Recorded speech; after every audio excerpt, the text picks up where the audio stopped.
Assalamualaikum warahmatullahi wabarakatuh. Jadi alhamdulillah kita sambung lagi ya di muka Allah Subhanahu wa taala. Masya Allah, jadi Bapak ini luar biasa. Kami ini sangat hormat kepada Bapak.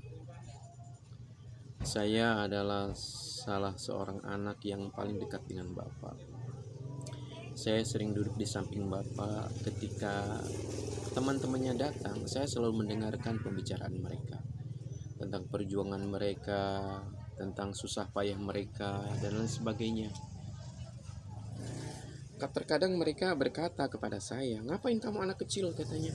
"Ikut-ikut ngobrol sama orang tua, ikut dengerin orang tua." Tapi bapak saya malah memarahi marah temannya.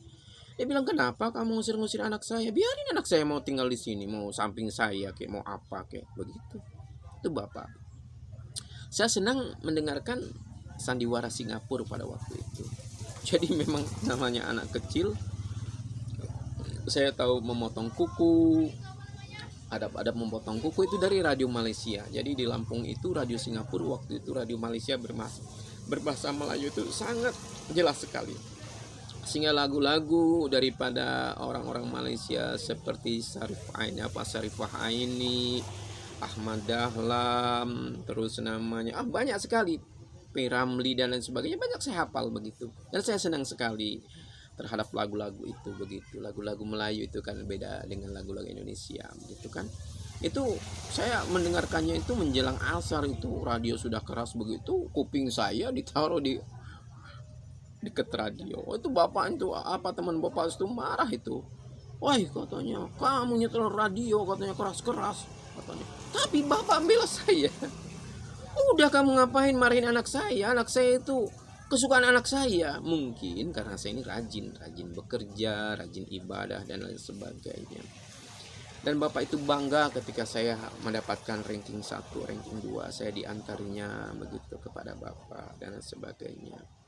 Dan bapak itu, hadirin Allah Subhanahu wa taala, kalau bapak itu bertengkar sama ibu, itu luruhnya bapak saya, luluhnya hati bapak saya itu oleh air mata ibu. Kami kan mau bersikap bagaimana ya, orang tua bertengkar begitu. Wah, saya sendiri kan nggak pernah namanya bertengkar. Pernah saya bertengkar dengan istri saya, terus dilihat oleh anak saya yang nomor 2, anak laki-laki saya. Dia ngeliatin saya, terus saya langsung diam. Mana saya waktu itu masih usia 4-5 tahun, saya langsung diam. Malu saya diliatin sama anak saya begitu kan. Tapi bapak ibu itu bertengkar itu diam-diaman begitu, diam-diaman begitu. Kami juga nggak tahu apa yang dipertengkarkan, kami nggak tahu. Kami juga nggak minta tahu, ngasih tahu. Saya juga nggak pernah bertanya kepada ibu apa sih yang menyebabkan bertengkar apa begitu. Kami ini anak-anak hormat sekali kepada orang tua begitu, nggak pernah nanyakan begitu.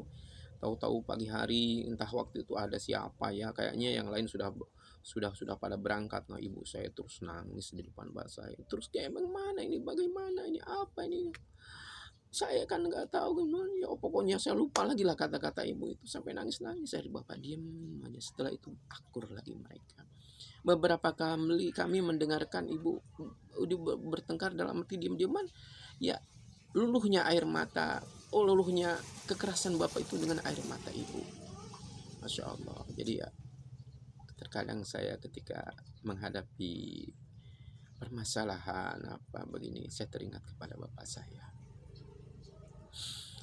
Saya teringat kepada bapak saya teringat kepada perjuangan bapak saya.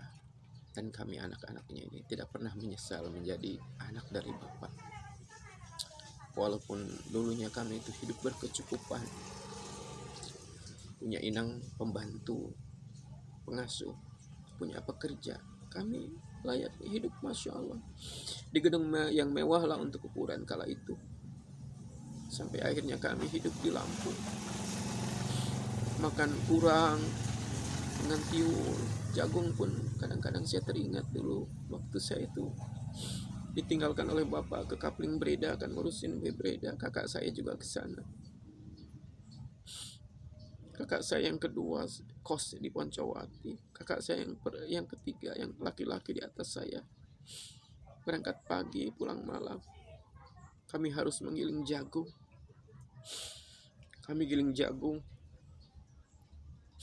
Saya harus mengurus 4 orang adik-adik saya, 4 adik saya. Warung dapur kami bocor pas di atas tungku api. Jagung tidak masak-masak, nasi jagung tidak masak-masak. Apinya pun padam-padam karena bocor dari atap. Tapi kami tidak pernah menyesal. Kami jalani kehidupan itu dengan penuh kesabaran. Kami sadar inilah takdir yang telah Allah tentukan kepada kami.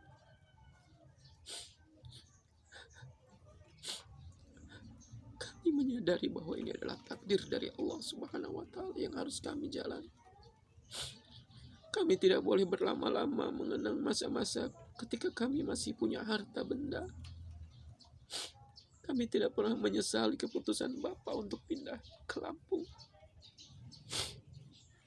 Karena memikirkan orang lain. Bapak sangat memikirkan orang lain. Memikirkan anak buah. Kami tidak menyesal bahwa Bapak kami telah memikirkan orang lain. Akhirnya hidup menderita. Dan setelah tablik, kami ikut tablik. Saya sendiri khususnya semakin sadar bahwa apa yang Bapak berikan adalah kebaikan untuk beliau. Saya pernah berangkat sama ibu ke Jawa. Waktu itu Bapak sudah meninggal dunia. Ibu berkata kepada saya, inilah sawah yang telah Bapak kamu berikan kepada Mang Endang. Sawah pun diberikan kepada orang lain. Saya teringat Bapak saya dulu ketika panen sayur-sayuran. Bapak kan pernah menjadi kepala kampung di desa Sadu, Kecamatan Soreang, Kabupaten Bandung pada waktu itu. Sayuran itu diberikan kepada tetangga-tetangganya.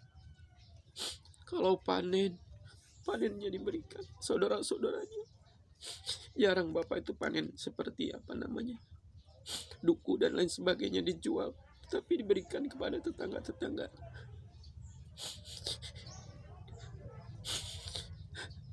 Saya sadar semoga saya belum pernah mendapati dalam kehidupan nyata saya begitu melihat orang yang begitu dermawan sesedermawan Bapak saya. Anak buahnya pada waktu itu ingin mengurus gaji, kan walaupun kami pindah tetapi gaji itu harus diurus masing-masing. Bapak menjual ayam kami dijual untuk mengurus gaji teman-temannya. Pada suatu hari temannya ini ingin memindahkan gaji dari Bandung ke sini. Akhirnya emas anting-anting kakak saya disuruh untuk dijual, nanti diganti anting-anting lagi. Ketika diganti ternyata beberapa bulan anting-anting itu putus-putus. Ternyata itu hanya emas sepuhan saja. Ibu saya bilang minta ganti. Maka apa kata bapak saya? Mereka itu sebenarnya ingin mengganti, tetapi mereka tidak punya uang. Ikhlaskan saja. Jangan, begitulah kedermawan bapak saya. Dan kami tidak pernah menyesali kami harus kurang makan. Makan apa adanya. Kami tidak pernah menyesal kepada bapak. Kami tidak pernah menyalahkan bapak. Bahkan sekarang kami merasa salut. Semoga kedermawanan Bapak ini akan menerangi kubur Bapak. Terkadang ketika menghadapi problem rumah tangga, saya teringat kepada Bapak. Semoga jari Bapak diterima oleh Allah Subhanahu wa Ta'ala. Semoga kuburannya diterangkan, diampuni dosa-dosanya.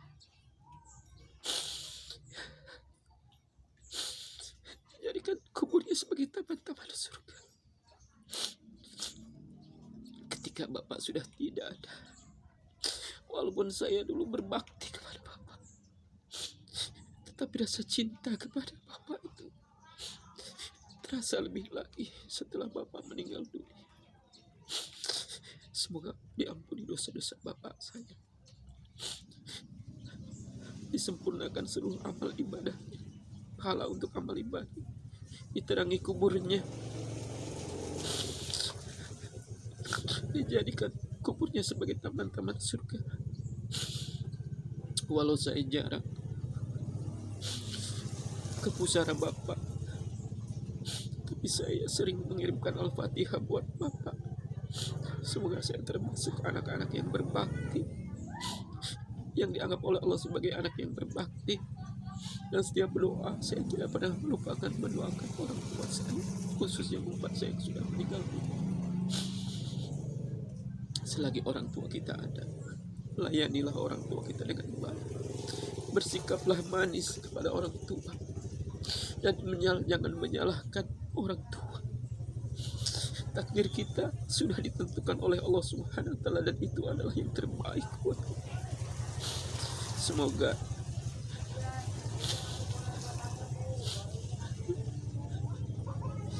kita termasuk orang-orang yang tidak pernah melupakan jasa orang tua.